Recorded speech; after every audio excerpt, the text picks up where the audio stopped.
Ano po ang kanyang ano? Senator Amy sa case po ni PRRD. Ay, wala po. Wala pong role si Senator Amy sa case.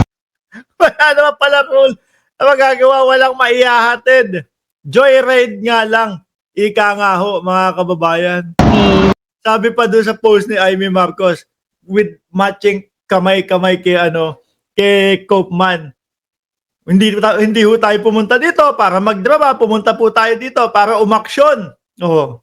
Ano sinasabi mong action? Hindi ka naman pala kasali sa budget. Oh. Hindi naman pala kasali sa budget. Former President Rodrigo Duterte. Nandito lang siya para kausapin si Attorney Kaufman kung ano man yun na pag-usapan nila. Wala ako doon, so mas mahalaga siguro na makausap ninyo si Senator Amy Marcos at ano yung isang tanong sir? Yung role niya. Wala siyang role po sa either sa defense or doon sa ICC. Ako ayan na naman, no?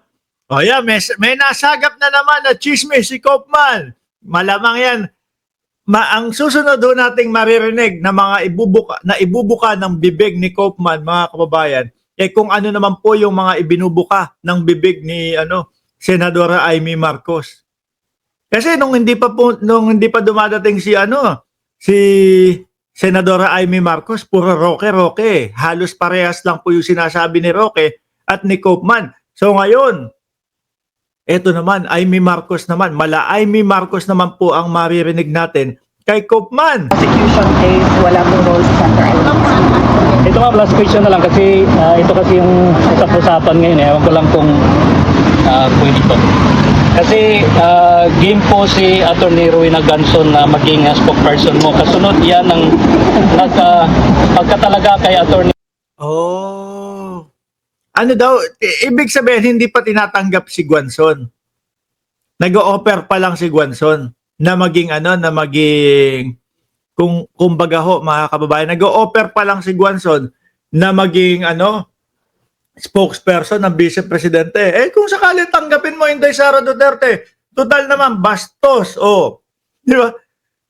Hindi. Totohanan naman po tayo. Di ba, wala naman pong preno ang Vice Presidente sa mga sinasabi niya mga pangalan. Sa mga sinasabi niya na mga words. Kahit anong words sinasabi ho ng Vice Presidente. Total naman, bastos. Bagay, magkasama. Bastos naman din si Guanzon. Wala ka naman ding ibang maririnig diyan kay Guanzon, kundi bangag. Yang si Guanzon, naniniwala ho ako, ang dahilan kung bakit po natalo ang mga kakamping. No? Bakit? Biruin mo, sa entablado, inagaw niya ng inagaw yung oras ng mga senador. Imbis na nakakapagpahayag yung mga senador ng kakamping ng kanilang plataporma de gobyerno, si Guanzon tumayo lang doon ng sumigaw, bangag, magnanakaw, paulit-ulit lang hong ganun. Yung mga senador, hindi nila naipaliwanag yung kanilang plataporma de gobyerno. Sabi ni Angeline Collado, di kayo importante kay PBBM, nagagalit na ho yan. Shout out sa mami mo, Angeline Collado. Huwag na kayong bumalik ng Pinas dahil problema lang kayo ng present administration. Correct. Sige nga, sasabihin mo? Tanggapin mo na. Total naman, iisa lang naman ang hilat siya ninyo. Abante bilang tagapagsalita sa ng House. While sa Malacanang, nandiyan naman si Attorney Claire. Ini-comment po sa posibilidad na maging Sa Malacanang, nandiyan si Attorney Claire Castro. Sila galit na galit po sila dyan No? Ginigiba po sila Kasi mga bossing, ang gusto nitong mga ito, sila lang po ang babanat.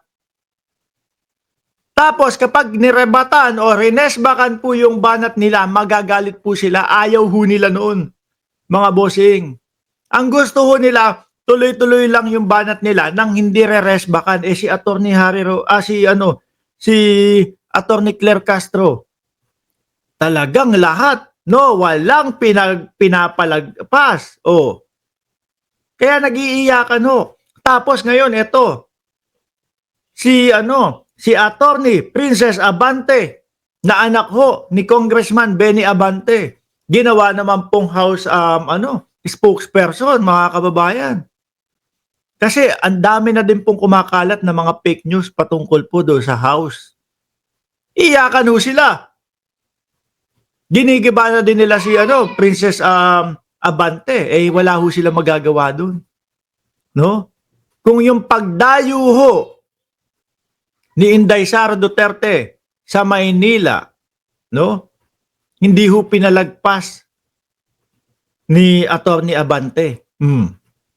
Ngayon pa kaya na talagang otorisado at mismong siya ang ginawang House spokesperson. Isa din ho yan siya, no?